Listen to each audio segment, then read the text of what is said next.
All right, good morning, everybody.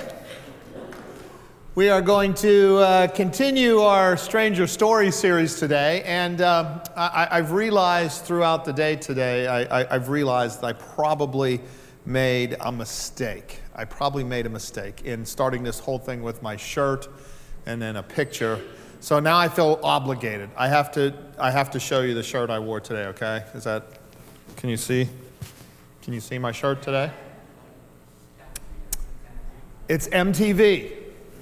Now, I will admit to you that MTV still exists, but for those who watch it now, remember back in the 1980s, they actually played music. That's where the M came from, music television, not whatever they do now, television. And I don't know about you, but in the 80s, we used to sit around pretty much all day long and watch the same 30 videos over and over and over again. It's just what we did. I can't believe we were the only ones. Me and my friends were the only ones who did that. But anyway, but here's the more important thing today. I know I'm going to show you a picture from about 1984. People have been clamoring. They have been begging me to show a picture of Joyce at the same time that I was there. Well, maybe two of you are asking for her picture. But I'm going to show you this picture, and I want to talk today about free will and choice. And I want that word choice to be in your head when you see this picture, because I question the choices that the people in this picture have made, okay? You ready? Here we go. Okay. What is the choice Joyce has made with her hair there? I have to ask you. And I'm not sure about my choice of unbuttoning my shirt down halfway down there. That's kind of scary to me. And then I don't know either of our shorts. I don't know what's going on. Now, somebody asked me earlier why I look so serious there. It's because we were in the family miniature golf championship, and I'm pretty sure we ended up in last place in that tournament. And I'm not a very happy camper at this point in time. As you can tell, I had a horrible partner with me. I did great. My partner stunk it out. Oh, yeah, that's not what she said. Trust me. The first hole, I had to teach her which end of the club to hold on to. But anyway.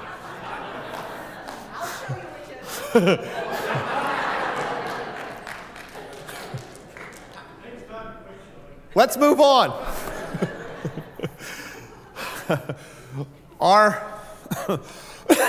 Don't make me laugh. Our strange story today comes out of the book of Numbers, and it's going to involve this wonderful guy, Balaam. All right? Now, I want to warn you about something about Balaam. If you go and read this story on your own, I encourage you to do that, you're going to come away going, wait a minute, is Balaam actually a follower of God? Is Balaam kind of a good guy here? But if you think that Balaam's a good guy, then a lot of the rest of the story doesn't make sense. You have to remember, Balaam was kind of a free agent, okay? Balaam he followed, he followed whatever God would pay him the most money, in a sense. If it would help him to be a follower of God, as we know God of the Bible, God of Israel, he would do that. If he would help him to be a follower of another God, he would do that as well. So we know he isn't a good guy either, because Jesus actually holds him up as an example of somebody not to follow. And Peter does the same thing in later scripture. So I just want to warn you, Balaam, as it turns out, and I'm going to have a little postscript to our story today too, that shows Balaam doesn't really get it. However, he's the key person in this story. And let me just do one little more setup before we get into the players. And that's this. This is a story about Israel as it's going towards the promised land. Moses is still around. Israel is slowly making their way to the promised land, and they have just defeated a people called the Amorites. And the Amorites tried to stop them and take them captive, in a sense, and hold them there. And so they literally Israel had to militarily go against the Amorites, and with God's help, they defeated the Amorites. Well, that's great for Israel, bad for the people around there. So people started hearing they defeated the Amorites, and it made them nervous. which leads us to now Israel has now camped on the outskirts of Moab. Moab is a little concerned because of what they just did to the Amorites. And so here's our players. First is Balak. He's the king of Moab, and he's really nervous because he knows what happened, and he knows his country doesn't have the resources militarily or otherwise to fight Israel. And so he's concerned, and he's really concerned about his resources just even without a fight, because here's the whole nation of Israel camped on the outskirts of Moab, taking all their water, all their food, all those kind of things. Israel is a potential threat in that way too. Balaam, international cursing superstar, he is not the kind of person who just stands on a hill and swears at people. That may be what you think, but that's not what he does here. This is about cursing as in, I bless you or I curse you. And Balaam, we're told, Balak even says, Balaam is a great guy because if he blesses you, you stay blessed. If he curses you, you stay cursed. So he's got international renown for how well he blesses or curses people. And a lot of people, from a pagan standpoint, take that very seriously. So, all right, we got the setup. There's Israel. They're on the outskirts. Balak sees them and says, uh-oh, I don't like this. I need help. There's no way we're going to defeat these people. They're going to take all our resources, so I'm going to reach out to Balaam. He's got a great reputation. He's a celebrity curser. I'm going to bring him on in. And so he gets his people together and says, let's go get Balaam, because if we do, he'll curse them, he'll curse Israel, and maybe they'll leave, or even if they don't leave, maybe we can defeat them and battle them. It's our only shot. So he sends what we're told are dignitaries and princes, along with an offer in their pockets, to go meet Balaam. They go travel, they meet Balaam. I don't know where he lives. He lives on a mountain with goats and, snow all around. I don't know. But he's in his secret bad guy lair, waiting for them to come. Now, Balaam has this little thing he does where when people come and ask him for a favor, he goes and consults with the god of choice, whatever god they want him to use. He goes and consults.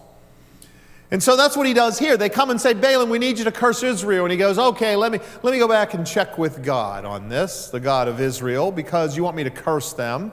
And so I want to check if God's okay with that or not. Now, this is a little bit of a ploy because Balaam uses this, in a sense, to drive up the price that he's looking for. But in this case, he goes back, he leaves them, he goes to talk to God. Well, lo and behold, God talks to Balaam. He actually talks to Balaam. And now, strangely enough, Balaam doesn't seem to be put off by this in any sense. Balaam just seems to just have this conversation with God. And God tells him, don't you dare curse Israel. You are not allowed to curse. Those are my people. Don't you dare put a curse on them. Balaam now thinks, this is great. I can use this because now I can really drive up my price, because I came back and I might, pretend to talk with God. Here I really did. And he's telling me no. This is going to give me more bargaining power. Because in essence, we know in his heart, Balaam always intends to take a paycheck and go curse Israel. But he goes back out and he says, sorry, God said no, I'm out. Well, they leave, go back to Balak. Balak is ticked off. It's like, wait a minute, I sent a lot of money with you. I sent a lot of payment with you. I sent you guys as dignitaries and you couldn't get them? They said no. He said God said no to him. He said, okay, one more shot. I'm going to send even more money. I'm going to send the better dignitaries that we have. I always thought, what about those first group of people? It's like, oh, so as it turns out, we were the B list. We were the B team. So he sends the A team this time, not Mr. T and all those guys, not that A team. He sends the A team, his A team, the Balak A team. They go back to Balaam. They approach him again. We do through the whole routine again. Balaam goes back, consults with God again. God talks with him. Now God knows in Balaam's heart he's going to do this. Balaam is going to do this, whether God tells him to or not. God's already said no, but Balaam's going back and saying, hey, much more money now, God. This is much better now. Let's do this, right? God now says, okay, I'm going to use Balaam. I'm going to use this situation. Still do my will, but we're going to do it a different way now, since Balaam's just totally being a donkey about this, and we'll get to that in a minute more.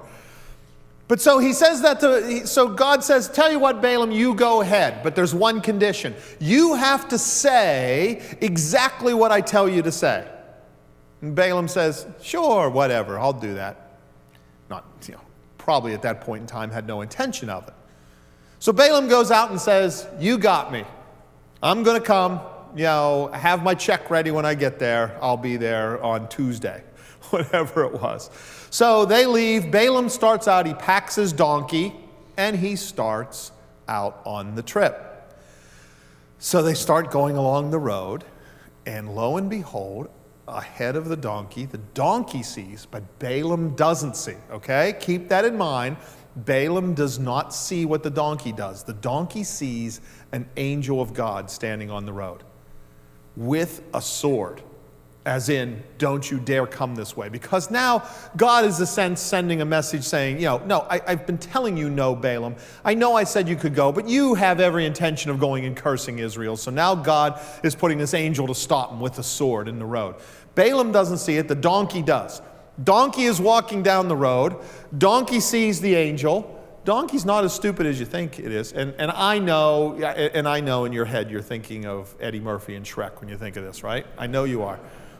Donkey's going down, is not stupid, sees the angel and goes, let's go this way. Takes a total right turn, goes off into the field.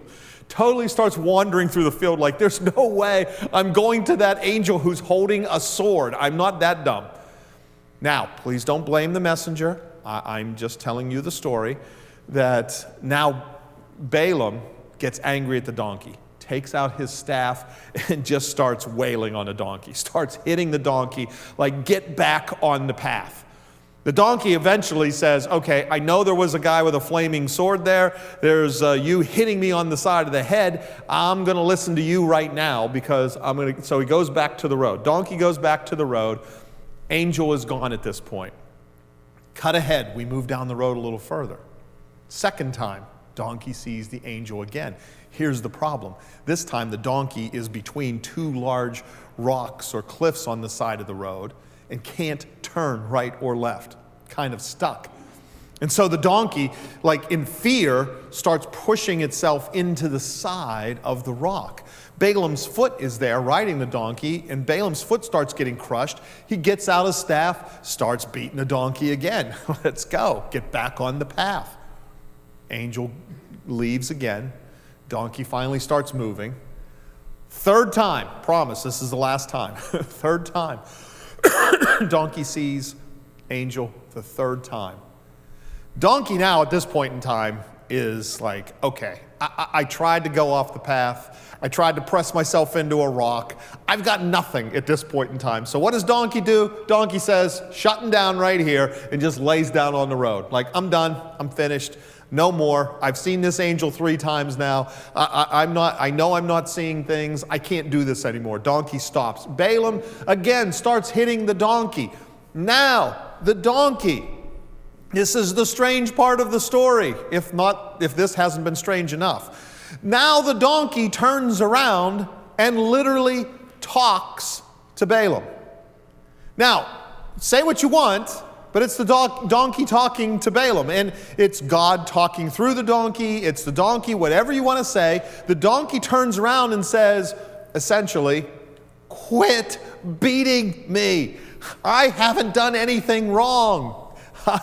I'm just walking down the road here, and you're just beating on me. Balaam, strangely enough, if a donkey started talking to me, I'd get out my cell phone, I'd record it, I'd call people over, I'd be calling, somebody come and witness this with me. Balaam doesn't do any of that stuff. Balaam starts having a conversation with a donkey, like this happens to him every day, like he was expecting this or something. Balaam says, you, donkey, are stupid. You won't stay on the path. You keep wandering off. I have to keep beating you because you don't get the message otherwise. The donkey again says, Balaam, you don't get it. I've never led you astray. I've never done anything wrong to you. Why do you treat me like this? Balaam says, I'm tired of this. Let's go. If I wish, I wish I had a sword right now, because if I had a sword, I'd kill you right now. And at that point in time, the angel reveals himself to Balaam. And Balaam immediately is like, uh-oh, maybe I made a mistake here. And Balaam falls onto the ground, gets off the donkey. The angel says to Balaam, knock it off, Balaam. You think that the donkey's the stupid one in this story? Guess what? There's two of you here, only one of you stupid, and it's not the donkey. It's you. You're the one who's lucky that I didn't. You're lucky the donkey was there. You're lucky the donkey took you off the path. You're lucky the donkey stopped, because frankly, I had every intention of running my sword right through you. That donkey saved you. And there was no way I was harming the donkey. The donkey was the smart one of the two of you. And so he tells him, he says to Balaam, he says, listen, we know, God knows what you plan on doing, but what were your instructions? You were first told no, you didn't listen. Then God said, go ahead, but you can only say what I tell you to say. And so Balaam finally says, okay, I'll finally listen to you now. Goes to Moab. Balak takes him top of the hill, says, there you go. There's Israel. Start cursing. And lo and behold, what does Balaam do? He starts blessing Israel. Balak is not a happy camper. There's a lot of money here. He has a big check sitting there. He has one of those big game show checks that are like, big, huge, 3 feet high. He has one of those checks waiting for him. Balaam, and has it written on there and all the money written on there. But he says, okay, no. I'm not giving that to you yet. Let's go. You probably just don't get it, Balaam. And he takes him to another hill and he shows him with a better angle that you can see all of the people that are camped there. He says, okay, it's your second chance. Start cursing. Balaam again starts blessing Israel. Finally he says, okay, last chance, third time. You don't do it this time, we have a problem. Takes him. Balaam again, this time, doesn't just bless Israel. He starts singing Israel's praises and saying, oh, look how beautiful their tents are. How wonderful it is that they're spread out over the land here. And so now Balak is beside himself, and he literally tells Balaam, get out. You're out of the country. He tears up the big, huge check that's 3 feet high. You're not getting anything. Sends Balaam on his way back. Now, before Balaam leaves, 4 more times he blesses Israel. So it turns out 7 times he blesses Israel in this. Now, I don't want you to get the wrong idea, because Balaam isn't acting as a robot here. God isn't forcing him to do this. Balaam is using his free will to do this. But, admittedly, God kind of manipulated him into a position where Balaam felt he had no choice. He had to do this. He was finally doing God's will, but only when he was put in a position where he almost had to. Now, quick postscript, so that none of you think that Balaam decided this was a great idea to convert and follow God. Postscript is this. This is in Numbers chapter 22 and 23. By Numbers chapter 36, Balaam is back. Israel, certain people in Israel, not the whole country, but certain people, a group of people called Balaam back and want them to guide him and do some cursing and some divination for them, to tell them what to do next. Other people in Israel get this, they hear that Balaam is there, they see what Balaam is trying to do to lead them astray, to lead them away from God, and they literally rise up and kill Balaam. So his little cursing business doesn't last a whole lot longer than this story that we have here today. So, don't think, you would think that that whole thing would have converted Balaam. You would think that he would start saying, I'm now a man of God. He made a donkey talk to me. He talked to me himself. I'm going to start following God now, but he did not do that. So, Couple points to be made, because now I'm seeing some puzzled looks on people's faces like, okay, that's an interesting story, but what's the point of all of this? Couple minor points first. The first point is, let's not forget, God can do whatever God wants to or needs to do to have his will be done. He can use donkeys. He can use people like Balaam. He can use any situation and turn it so that it works for his will and his good. Second is this. It's once again, we see in these stories, there's a common theme, isn't there? God uses really unlikely people. These are not people that we would suspect God would use. We don't think of God using people that are like Balaam. And then we sit there and we think, wow, Balaam, what a terrible guy, and God's using him. But that's not the case. It's really, you got to look at it as God, it's kind of matched with the first point I just made, that God can do whatever God feels is necessary to do his will. Even using somebody like Balaam, who really has no allegiance to God. That's proven many time and time again. Balaam has no allegiance to God in that regard. By the way, I don't think I told you this, but do you know that there is literature outside of the Bible? There are sources outside of the Bible that talks about Balaam and his curses and everything. So I'm telling you, he's very renowned. It's not just a biblical guy. This guy was all over the place. We have him in writings from other places outside of the Bible. And so he's really well known, but he's really not a person you would expect God would use. Now let's get on to my main points. There's two main points, really. Frankly, it's really one big main point, but it's kind of two smaller points blended together. And so let's look at those main points. First one is this: bargaining with God. We bargain with God all the time, don't we? In this lesson, we're really supposed to learn this is not something that we should be doing, but we do it all the time. We hear that voice in our head, which I would contend to you is the Holy Spirit telling us, you really should be doing this. I almost guarantee that everybody in this room has had at some point in their life an experience where you just, this feeling, this urge comes over you. You know what you're supposed to do. You know you're supposed to go help out with this or talk to this person or say this thing. You know it's there and you fight it and you say, not now, somebody else has them. We justify it in our mind. Somebody else is dealing with them. Somebody else is better equipped to do that. There are other people that are working through this with the person, so it can't be me. It's the same thing as here, as God telling Balaam, don't do it. And then Balaam, what does he do? He goes back and says, yeah, God, I know you said no, but really, there's another twist to this that I don't think you understand. Again, it's putting us in a position that we know better than God. And the second thing is this: it's free will. We're given a gift of free will, and I do count that as a gift from God.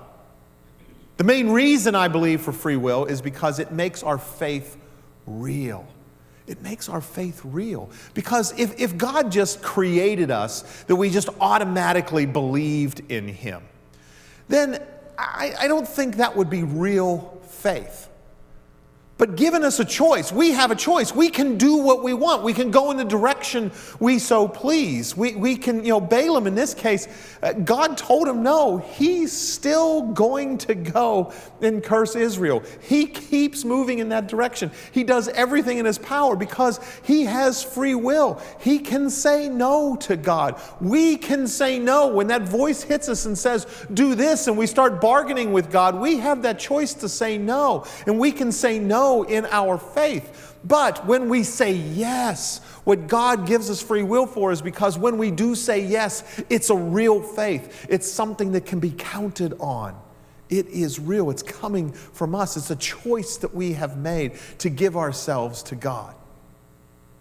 And so that I believe, is the ultimate lesson to this. It's this idea of free will. And we can try to thwart God with our free will. We can say no, but God is going to continue to try to guide us in the right direction so that we do His will. If for whatever reason we don't get to that point where we just refuse to do it, we still can't thwart God's will. He'll find another way. He'll find another person. He'll work with whatever situation and circumstance may be out there to make sure that His will is done. Now, God guides us in this regard. Does He do it through our talking animals?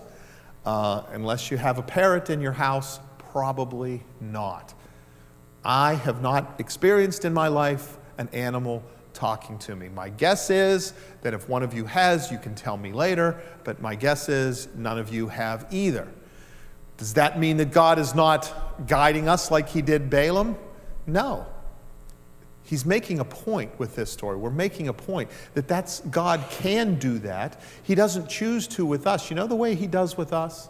We might not have a donkey talking to us, but we have other people talking to us. We have people in our family. We have friends. We have people. I've had an experience in my life where a person I knew very only really distantly in a sense came up and said he felt he had to say this to me. And it was very important in terms of guiding me in my life and what I think God wanted me to do. And I know that's out there. I know God talks to us that way. Now, you may be saying that if I'm saying these things to you, that I'm the donkey talking to you. You can go ahead and make that leap if you have to. But you get what I'm saying. God guides us through other people and through circumstances and through things that happen in our life around us. So really, although this is dramatic with a donkey talking, I believe that God does talk to us in other ways, through other people and other things to this day. And the free will comes in where, will we actually listen to Him? Will we actually accept His guidance? And I would say to you that we need to be confident, we need to be willing to accept God's guidance because He will not guide us in the wrong direction. God knows more than we do. He sees the big picture. He knows what He wants to have happen at the end of this. And so us bargaining with Him, trying to get out of it, trying to say, I know better than you, God, is not what He's looking for. He's saying, I will not guide you wrong. Listen to me. Allow His voice, the voice of the Holy Spirit, to be your guide. Don't bargain with it. Don't say no. We need to be willing to give ourselves over to that guidance, to the Holy Spirit, and allow God truly to be the guiding light in our life. Amen. Amen. Please stand and join us as we sing our final song, which is called Yes, I Will. Talking